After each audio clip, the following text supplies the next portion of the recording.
ሰላም ጤና ይስጥልን ውድ ልጆች እንኳን በደህና መጣችሁ። ለሁሉ እግዚአብሔር የተመሰገነ ይሁን። እኔ ደህና ነኝ። ዛሬ አንድ ስኮላርሺፕ በጋራ እናያለን። ይሄም ኢኩዊቲ ኤንድ ሜሪት ስኮላርሺፕ ፎር ኢንተርናሽናል ማስተርስ ስቱደንት ነው የሚል ፉሊ ፈንድድ ስኮላርሺፕ ነው።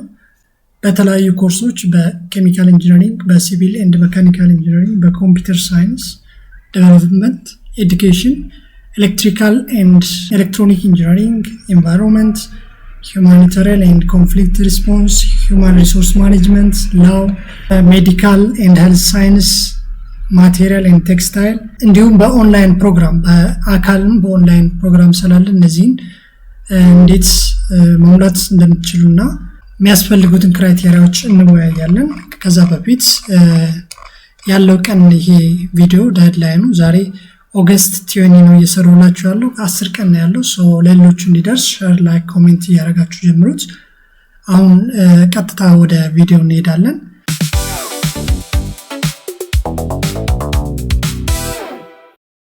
መጀመሪያ ምንድነው ኢኩዊቲ ኤንድ ሜሪት ስኮላርሺፕ ፎር ኢንተርናሽናል ማስተርስ ስቱደንትስ በማስተርስ ተማሪዎች ነው። በሁለት መልኩ ነው ያለው ማለት በኦንላይን እና በዲስታንስ ከሆነ ከ3 እስከ 5 አመት ነው። በአካል ካምፓስ ላይ ገብታችሁ ከሆነ በአንድ አመት ማጠናቀቅ የምትችሉ መሆን አለበት ነው። ይሄ የተፈቀደው እንግዲህ በጣም ጎበዝ ለሆኑት አካዳሚካል ኤክሰለንስ ስቱደንት ለሆኑ ከኢትዮጵያ፣ ማላዊ፣ ሩዋንዳ፣ ታንዛኒያ፣ ዩጋንዳ እና ዚምባብዌ ላላችሁ ተማሪዎች ነው። ሶ አገራችንም አንደኛው ቤኔፊተር ነች። ዋና ዓላማው ይሄን ስኮላርሺፕ ስትሞሉ ምንድነው የሚለው ዩኒቨርሲቲ ኦፍ ማንቸስተር is committed to support more equitable and sustainable future for all ይልና ከዛ በኋላ ለሚኒንግፉል የሆነ ቼንጅ in their home country በሆም ካንትሪያቸው ላይ ለውጥ የሚያመጡ ተማሪዎችን ሴሌክት አድርጎ የሚያስተምር ስኮላርሺፕ ነው። ሶ ኤሊጂቢሊቲ አለ እዚህ ጋር አንደኛ ከነዚህ ሀገር ነዋሪ መሆን አለባችሁ ወይም ደግሞ ፓስፖርታችሁ እዚህ ውስጥ መሆን አለበት። ሌላው ኤሊጂብል ኳሊፊኬሽን ብሎ ያስቀመጣቸው እዚሁ ላይ እነዚህ ኳሊፊኬሽኖች አሉ። ልክ ፒዲኤፍ ላይ እንደምታዩት ከተለያዩ ከነዚህ ዩኒቨርሲቲዎች መሆን አለበት። አንደኛው ከኢትዮጵያ አዲስ አበባ ዩኒቨርሲቲ፣ ባህር ዳር ዩኒቨርሲቲ፣ ሀሮማያ ዩኒቨርሲቲ፣ ሐዋሳ ዩኒቨርሲቲ፣ ከዚህ ስኩል መቀሌ ዩኒቨርሲቲ፣ ዩኒቲ ዩኒቨርሲቲ፣ ዩኒቨርሲቲ ኦፍ ጎንደር ከነዚህ ዩኒቨርሲቲዎች መሆን አለበት። እንዲሁም ደግሞ አዲሽናል ክራይቴሪያ ብሎ ያስቀመጠው ሚኒመም ጂፒኤ 3.2 ከ4 ፎር ባችለር ኤንድ ማስተርስ ዲግሪ ይላል። ማስተርስ ካላችሁ አፕላይ ማድረግ እንችላለን ማለት ነው። እዚህ ላይ አብሮ ያስቀመጠው ሶ ከነዚህ ዩኒቨርሲቲዎች ካልሆናችሁ ሌሎቹ ሊንክ ስለሌላቸው አፕላይ ማድረግ አያስፈልግም። ጊዜያችሁን ስፔንድ ማድረግ እዚሁ ላይ አያስፈልግም ማለት ነው። ዜን at least 2 years professional experience on field of studyያችሁ ላይ የሰራችሁት ስራ ልምድ ካለ እሱን አያይዛችሁ ማስቀመጥ አለባችሁ ማለት ነው። ከኢንተርንሺፕ ወይም ደግሞ የቮለንታሪ የሆኑ ስራዎችን አያካትትም ነው የሚል እነዚህ ክራይቴሪያዎች ናቸው። ሶ እነዚህን ክራይቴሪያዎች እዩዋቸው። ዜን ሊንኩን ዲስክሪፕሽን ላይ አስቀምጥላችኋለሁ። ከዛ ኮርሶች ኤሊጂብል የሆኑ ኮርሶቹ በኬሚካል ኢንጂነሪንግ እነዚህ ያሉ፣ በሲቪል ኢንጂነሪንግ እነዚህ ያሉ፣ ኮንስትራክሽን ፕሮጀክት ማኔጅመንት ሌሎችም እንደዚህ ያሉ፣ በኮምፒውተር ሳይንስ፣ በዴቨሎፕመንት፣ በኤዱኬሽን እነዚህ ያሉ።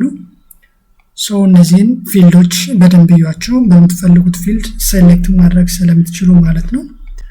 ዜን ሃው ቱ አፕላይ የሚላል እዚሁ ላይ how to apply ለማድረግ ሳምፕል ፎርም አለ።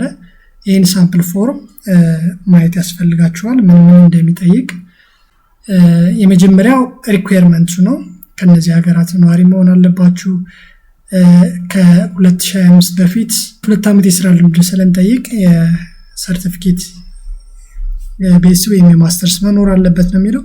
2 years work experience እዚሁ ላይ እነዚህ ፎርሞች አሉ። ኦገስት 31 ዛሬ 20 ነው። ከ11 ቀን በኋላ ዴድላይን ስለሆነ እሱን ቀድማችሁ መሙላት አለባችሁ ማለት ነው። ሪኳየርመንት ዶክመንት እዚህ ጋር አሉ። ሪፈረንስ ጋይዳንስ ዶክመንት ይሄንም ክሊክ አድርጋችሁ ስትከፍቱት ይሄኛው ዶክመንት መሞላት አለበት ነው የሚለው። እዚሁ ላይ ሄደሩን በዚህ መልኩ ማስተካከል የምትችሉ ቢሆን ጥሩ ነው። አድሬሱን፣ ዴቱን ከዛ በኋላ የተፈረመበት መሆን አለበት ነው የሚል ሶ ችን ሪፈረንስ አንድ ይሄን የምታዘጋጁ ዶክመንት ይሄን ዶክመንት ማዘጋጀት አስፈላጊ ነው። and then ሌሎቹም እዚሁ ላይ ያሉ ፐርሰናል ዲቴይሎች አሉ። እነሱ ፈርስት ኔም ጊቭን ኔም ያለ ልደት ቀናችሁን እነዚሁ ጀንደር ስራ የምትኖሩበትን ቦታ ኢሜል አድሬስ ከየት ዩኒቨርሲቲ እንደሆነ እነዚህ ነገሮች እያያችሁ ኔክስት እያላችሁ ትሞላላችሁ።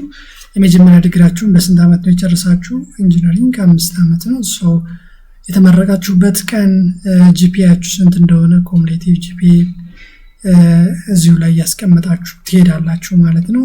ሶ የት ነው ማስተርሳችሁን የሰራችሁ ይላል።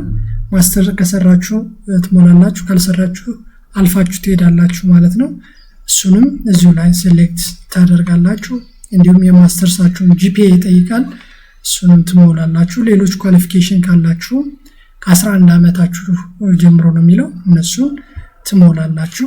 እንግሊሽ ላንጉጅ ኳሊፊኬሽን ይሄ እነዚህ ካሏችሁ ጥሩ ነው። ካላላችሁ I did not have recognized English language qualification የሚለውን ትሞላላችሁ ማለት ነው።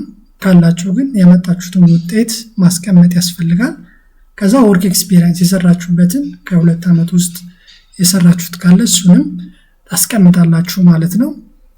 ከዛ በኋላ ፕሮግራም የምትመርጡትን መማር የምትፈልጉትን ማስተርስ ኢሜል ብላችሁ የሆነ ነገር እዚሁ ላይ የምትመርጡትን ፊልድ ሴሌክት ታደርጋላችሁ። መጨረሻ ላይ ፐርሰናል ስቴትመንት ትሞላላችሁ። በቻት ጂፒቲ ጀነሬትድ ባይሆን ወይም በኤአይ ጀነሬትድ ባይሆን ይመረጣል ይላል። ከ200 እስከ 300 ወርዶችን እዚሁ ላይ ትሞላላችሁ።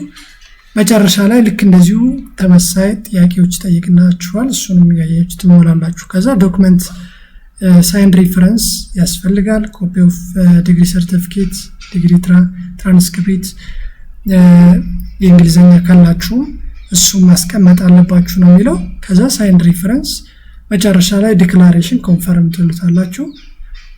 ከዛ ሌሎች ጥያቄዎችን ትጠየቃላችሁ። ከአሁን በፊት ይሄ ኢኩዊቲ እና ሜሪት ስኮላርሺፕ ላይ አፕላይ አድርጋችሁ ከሆነ አፕላይ በሉት፣ ካልሆነ ነው በሉት። ዜን የት ጋር ነው የሰማችሁት ነው የሚለው። እኔ ሶሻል ሚዲያ ላይ ነው። ሶሻል ሚዲያ ላይ የሚለው ወይም ደግሞ የዩኒቨርሲቲ ዌብሳይት ላይ መምረጥ ትችላላችሁ። መጨረሻ ላይ ኮንፈርም ይላችሁና ኢሜል ይልክላችኋል ማለት ነው። በዚሁ መልኩ ነው አፕላይ የምታደርጉት። ይሄ እንዴት አፕላይ እንደምናደርግ ኤሊጂቢሊቲን አየን። የመጨረሻው ቀን ይሄ ነው። በተቻላችሁ መጠን በዚህ ፊልዶች ያሉ ተማሪዎችን ሳፖርት እንድራራቅ ሊንኩን ኮሜንት ላይ አስቀምጥላችኋለሁ። ጥያቄ ካላችሁ እንደዚሁ ሊሰሩ የምትችሉ የስኮላርሺፕ ሌሎች ትምህርታዊ ነገሮች ሼር አድርጉልኝ። እስከ መጨረሻው የተከታተለ ሰው ካለ ግን 7 ቢጽፍልኝ ደስ ይለኛል። በሌላ ጠቃሚ ቪዲዮ እስከምንገናኝ ሰላም ለእናንተ ይሁን። መልካም ቀን።